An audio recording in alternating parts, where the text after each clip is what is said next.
Hello നമസ്കാരം, എല്ലാവർക്കും എൻ്റെ ചാനലിലേക്ക് സ്വാഗതം. ഇന്ന് സ്ത്രീജനങ്ങൾക്ക് ഏറെ പ്രയോജനപ്പെടുന്ന ഒരു വീഡിയോയുമായിട്ടാണ് ഞാൻ വന്നിരിക്കുന്നത്. അതായത് ചൂടുവെള്ളത്തിലിട്ടാൽ നശിച്ചു പോകുന്ന, അതേപോലെ പ്ലാസ്റ്റിക് ഒന്നും യൂസ് ചെയ്യാതെ കെമിക്കൽ ഫ്രീ ആയിട്ടുള്ള, ഇക്കോ ഫ്രണ്ട്ലി ആയിട്ടുള്ള, ജൈവവസ്തുക്കൾ കൊണ്ട് മാത്രം നിർമ്മിച്ചിട്ടുള്ള ഒരു സാനിറ്ററി നാപ്കിനാണ് ഞാൻ നിങ്ങളെ പരിചയപ്പെടുത്തുന്നത്. നമ്മൾ നാപ്കിൻ വാങ്ങിയിട്ടുണ്ട്. പൂനെ ആസ്ഥാനമായിട്ട് പ്രവർത്തിക്കുന്ന ഒരു കമ്പനിയാണ് കേട്ടോ നാപ്കിൻ ഡെവലപ്പ് ചെയ്തെടുത്തിട്ടുള്ളത്. നമ്മൾ ആ നാപ്കിന്റെ അൺബോക്സിങ്ങും അതേപോലെ തന്നെ ഫസ്റ്റ് ഇംപ്രഷനും പിന്നെ കമ്പനി പറയുന്ന കുറച്ച് കാര്യങ്ങളൊന്ന് ടെസ്റ്റ് ചെയ്ത് നോക്കുന്ന കൂടിയുണ്ട്. അങ്ങനെ ചെറിയൊരു വീഡിയോ ആയിട്ടാണ് ചെയ്യുന്നത്. വീഡിയോ സ്കിപ്പ് ചെയ്യാതെ മുഴുവനായിട്ട് കാണാനായിട്ട് ശ്രമിക്കുക. നേരെ നമുക്ക് അൺബോക്സിങ്ങിലേക്ക് പോകാം. പ്രൊഡക്റ്റ് കൈ കിട്ടിയപ്പോൾ തരക്കേടില്ലാത്തൊരു പാക്കിംഗ് ആണെന്ന് തോന്നി. എന്നാൽ അതൊന്ന് ഓപ്പൺ ചെയ്ത് നോക്കിയപ്പോൾ ശരിക്കും പറഞ്ഞാൽ ഞെട്ടിപ്പോയി. കാരണം വളരെ മോശമായിട്ടുള്ളൊരു പാക്കിങ്ങിലാണ് നമുക്ക് സംഭവം കിട്ടിയത്. നമ്മൾ ആദ്യമേ നെഗറ്റീവ് പറയുന്നല്ല കേട്ടോ, എന്നാൽ ഇതെല്ലാം ഇങ്ങനെ ഓപ്പൺ ആയിട്ട് എല്ലാം ഇങ്ങനെ തുറന്നിരിക്കുകയായിരുന്നു. നമ്മൾ ആ പിക്ചർ വെബ്സൈറ്റിൽ ഇവരുടെ ഈ പറഞ്ഞ പ്രൊഡക്റ്റിൻ്റെ ഫോട്ടോ ഒക്കെ കണ്ടപ്പോൾ നമ്മൾ ഓർത്തത് നല്ലൊരു പാക്കിങ്ങിലായിരിക്കും വരുന്നതെന്നാണ്. പക്ഷെ എല്ലാം തുറന്നിരിക്കുകയായിരുന്നു. അതുമാത്രമല്ല, ഉള്ളിലുണ്ടായിരുന്ന കവറിൽ നമ്മളൊന്ന് നോക്കിയപ്പോൾ അതവിടെ ക്ലോസ്ഡ് അല്ലായിരുന്നു, ഓപ്പൺ ആയിട്ട് തന്നെ ഇരിക്കുകയായിരുന്നു. അപ്പോൾ ഞാൻ കാണിച്ചു തരാം. ഇതുപോലെയാണ് ഇരിക്കുന്നത്. എന്തായാലും പാക്കിങ് തീരെ അങ്ങ് ഇഷ്ടപ്പെട്ടില്ല. ഇവിടെ നോക്കിയിട്ടുണ്ടെങ്കിൽ കാണാമല്ലോ, പാഡൊക്കെ പുറത്തോട്ടിരിക്കുന്നത് കാണാനായിട്ട് പറ്റുന്നുണ്ട്. അപ്പോൾ എന്തായാലും നമുക്കിനി പാഡുകളൊന്ന് പുറത്തോട്ട് എടുത്ത് നോക്കാം. അതിൻ്റെ കണ്ടീഷൻ എന്താണ് എന്നുകൂടി നമുക്ക് അറിയണമല്ലോ. അപ്പോൾ പകുതി പാക്കറ്റിനുള്ളിലും പകുതി പുറത്തൊക്കെ ആയിട്ടാണ് നമുക്കിപ്പോൾ അത് കിട്ടിയിരിക്കുന്നത്. ഇതിനടുത്ത് ക്ലോസ് ചെയ്ത് വെക്കായിരുന്നു കേട്ടോ. ഇതിങ്ങനെ ഓപ്പൺ ആക്കി വെക്കേണ്ട കാര്യം ഉണ്ടായിരുന്നില്ല. പിന്നെ ഒരു ചെറിയ ഇവരുടേതായിട്ടൊരു ബ്രോഷർ കൂടി അതിനകത്ത് ഉണ്ടായിരുന്നു. അതിലും വ്യക്തമായിട്ട് തന്നെ എല്ലാ ഡീറ്റെയിൽസും പറഞ്ഞിട്ടുണ്ട്. No waste, no micro plastic, no disposal issue എന്നെല്ലാം കൃത്യമായിട്ട് തന്നെ പറഞ്ഞിട്ടുണ്ട്. ഇനി നമുക്ക് പാഡിൻ്റെ അവസ്ഥ കറക്റ്റായിട്ടൊന്ന് അറിയണം.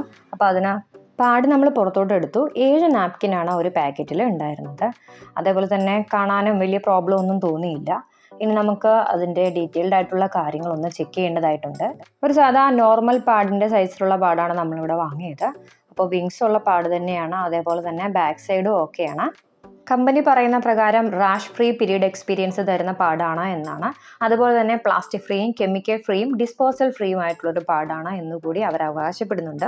ഇക്കോ ഫ്രണ്ട്ലി ആണ് എന്ന് പറയുന്നതിനൊപ്പം തന്നെ സ്കിൻ ഫ്രണ്ട്ലി ആണ് എന്നും പറയുന്നുണ്ട്. യൂസ് ചെയ്തതിന് ശേഷം പാഡ് തിളച്ച വെള്ളത്തിലേക്ക് ഇട്ട് വെച്ചിട്ടുണ്ടെങ്കിൽ നശിച്ചു പോകുമെന്നും എന്നിട്ടത് ഫ്ലഷ് ചെയ്ത് കളഞ്ഞാൽ മതിയെന്നും കൃത്യമായിട്ട് പാക്കറ്റിലും പറയുന്നുണ്ട്. ഹോട്ട് വാട്ടറിന്റെ ടെമ്പറേച്ചർ 75 ഡിഗ്രി സെൽഷ്യസിന് മുകളിലായിരിക്കണമെന്ന് പാക്കറ്റിൽ പറയുന്നുണ്ട്.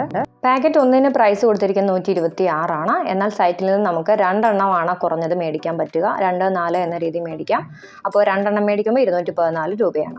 Best before 3 years from date of manufacturing എന്ന് പറഞ്ഞിട്ടുണ്ട്. അതേപോലെ ഇന്ത്യൻ പ്രൊഡക്റ്റ് ആണെന്നും ഒപ്പം ISI മുദ്രയും NABL സർട്ടിഫൈഡ് ആണെന്നും പാക്കറ്റിൽ കൃത്യമായിട്ട് പറഞ്ഞിട്ടുണ്ട്. ഒരു പാഡ് എടുത്ത് കട്ട് ചെയ്തൊന്ന് കാണിക്കാമെന്നാണ് കരുതുന്നത്. അതിൻ്റെ ഉള്ളിൽ എങ്ങനെയാണ് കോട്ടൺ അറേഞ്ച് ചെയ്തിരിക്കുന്നതെന്ന് കാണിക്കാനായിട്ട്. ഇനി നമ്മൾ നോക്കാനായിട്ട് പോകുന്നത് നല്ല തിളച്ച വെള്ളത്തിലേക്ക് ഈ പാഡ് ഇട്ട് കൊടുത്തിട്ടുണ്ടെങ്കിൽ എത്ര സമയം കൊണ്ട് ഡിസോൾവ് ആയി പോകും എന്നാണ്. ഇട്ടപടി തന്നെ ഡിസോൾവ് ആകുന്നത് നമുക്ക് കാണാനായിട്ട് പറ്റിയിട്ടുണ്ട്. മുഴുവൻ പാർട്ടും നല്ല രീതിയിൽ ഡിസോൾവ് ആയിട്ടുണ്ടോ എന്നറിയാനായിട്ട് ഞാൻ ചെറിയൊരു കമ്പ് വെച്ചിട്ടൊന്ന് ഇളക്കി നോക്കിയിട്ടുണ്ട്. പെട്ടെന്ന് തന്നെ 1 മിനിറ്റ് ഒന്നും എടുത്തില്ല. അതിന് മുമ്പ് തന്നെ എല്ലാം ഡിസോൾവ് ആയി കിട്ടിയിട്ടുണ്ട്. എന്നാൽ ഞാൻ ചൂടാറാനായിട്ട് വെച്ചായിരുന്നു. അപ്പോൾ ഒരു സെമി ലിക്വിഡ് ഫോർമാറ്റിൽ നമുക്ക് കിട്ടിയിട്ടുണ്ട്. 5 ml അധികം വെള്ളം ഒഴിച്ച് കൊടുത്തപ്പോൾ നന്നായിട്ട് അബ്സോർവ് ചെയ്തിട്ടുണ്ട്. ഒരല്പം വെള്ളം ടിഷ്യൂ പേപ്പറിലേക്ക് വന്നിട്ടുണ്ട്. പുറകിലേക്കൊക്കെ ലീക്കേജ് ഒക്കെ നോക്കിയപ്പോൾ കാര്യമായിട്ടൊന്നും കണ്ടില്ല. അപ്പോൾ മൊത്തത്തിൽ ഹൈ പ്രൈസ് റേഞ്ചും അതേപോലെ പാക്കേജിങ്ങിൽ ഇഷ്യൂവും ഒഴിവാക്കിയിട്ടുണ്ടെങ്കിൽ ക്രെസ പാഡ് നല്ലൊരു പാഡ് തന്നെയാണ്. അപ്പോൾ നമ്മൾ ഇന്നത്തെ വീഡിയോയിൽ കണ്ടത് അൺബോക്സിങ്ങും ഫസ്റ്റ് ഇംപ്രഷനും അതേപോലെ കുറച്ച് ടെസ്റ്റുകളും മാത്രമാണ്. ഞാൻ ഈ നാപ്കിൻ യൂസ് ചെയ്തതിന് ശേഷമുള്ള എക്സ്പീരിയൻസ് ഷെയർ ചെയ്യണമെങ്കിൽ അതേപോലെ റിവ്യൂ വീഡിയോ ആയിട്ട് ചെയ്യണമെങ്കിൽ നിങ്ങൾ ഉറപ്പായിട്ടും കമൻറ്റ് ചെയ്യണം. ഒരു 50 കമൻറ്റ് മിനിമം വന്നിട്ടുണ്ടെങ്കിൽ ഞാനൊരു മറ്റൊരു വീഡിയോ ആയിട്ട് റിവ്യൂ വീഡിയോ പോസ്റ്റ് ചെയ്യുന്നതായിരിക്കും. അതേപോലെ തന്നെ ഈ വീഡിയോ എല്ലാവർക്കും ഉപകാരപ്പെട്ടു എന്നാണ് ഞാൻ വിശ്വസിക്കുന്നത്. അതുകൊണ്ട് തന്നെ വീഡിയോ ഉറപ്പായിട്ടും ലൈക്ക് ചെയ്തേക്കണേ, മറക്കരുത്. അതേപോലെ തന്നെ എൻ്റെ ചാനൽ ഒന്ന് സബ്സ്ക്രൈബ് ചെയ്യുന്ന കാര്യം കൂടി പരിഗണിച്ചു. ഈ വീഡിയോ പ്രത്യേകമായിട്ട് തന്നെ ഗേൾസിലേക്കും അതേപോലെ മുതിർന്ന സ്ത്രീകളിലേക്കും എത്തിക്കാനായിട്ട് നിങ്ങൾ ശ്രദ്ധിക്കുക. അതേപോലെ തന്നെ ബോയ്സ് ഈ വീഡിയോ കാണുന്നുണ്ടെങ്കിൽ ഉറപ്പായിട്ടും അമ്മയ്ക്കോ അതേപോലെ തന്നെ ഗേൾ ഫ്രണ്ടോ ഭാര്യയോ പെങ്ങളോ ആരെങ്കിലൊക്കെ ഉണ്ടാവില്ലേ, അവർക്കെല്ലാം അയച്ചു കൊടുക്കാനായിട്ട് പ്രത്യേകം ഓർക്കുക കേട്ടോ. ഇതുപോലെ ഉപകാരപ്പെടുന്ന മറ്റൊരു വീഡിയോയുമായിട്ട് വീണ്ടും കാണാം. അതുവരെ ബൈ ബൈ.